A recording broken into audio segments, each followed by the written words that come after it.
5 match সিরিজের তৃতীয় টি-20তে দক্ষিণ আফ্রিকার বিপক্ষে 7 উইকেটের বড় জয় পেল ভারত। ধর্মশালায় দ্বিতীয় ইনিংসে 117 রান তাড়া করতে নেমে 25 বল হাতে রেখে জয় পায় তারা। এই জয়ে 5 ম্যাচের সিরিজে 2-1 ব্যবধানে এগিয়ে গেল স্বাগতিকরা।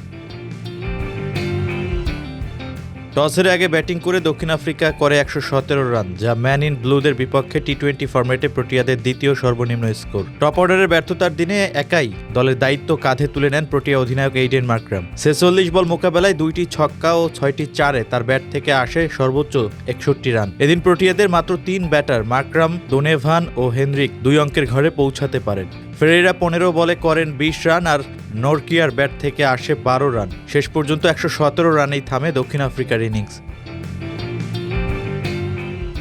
বল হাতে দারুণ এক কীর্তি করেন হার্দিক পান্ডিয়া। 2টি উইকেট নিয়ে টি-20তে নিজের 100তম উইকেট পূরণ করেন তিনি। এর আগে এই অলরাউন্ডার টি-20তে 1000 রানের মাইলফলক স্পর্শ করেছিলেন। 2টি করে উইকেট নেন হর্ষিত রানা, বরুণ চক্রবর্তী ও কুলদীপ যাদব।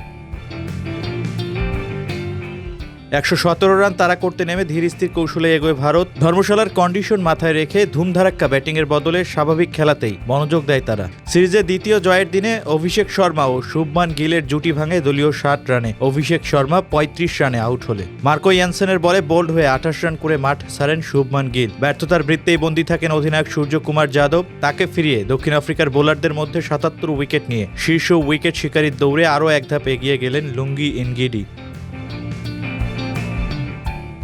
ভারতের ইনিংস শেষের পথে এগিয়ে নেন তিলক ভার্মা ও শিবম দুবে। দুবের ব্যাট থেকে আসে অপরাজিত 26 রান। এর মধ্য দিয়েই স্বীকৃত টি-20তে 4000 রানের মাইলফলক স্পর্শ করেন তিনি। দুজনের অবিচ্ছিন্ন জুটিতেই জয়ের বন্দরে পৌঁছে যায় ভারত। সিরিজের প্রথম 2 টি-20তে ব্যাটিংয়ের দাপট দেখে সমর্থকরা। প্রথম ম্যাচে আগে ব্যাটিং করে ভারত সংগ্রহ করেছিল 175 রান। পরের ম্যাচে দক্ষিণ আফ্রিকা স্কোরবোর্ডে তোলে 213 রান। তবে ধর্মশালায় সিরিজ ফিরতেই বদলে যায় চিত্র।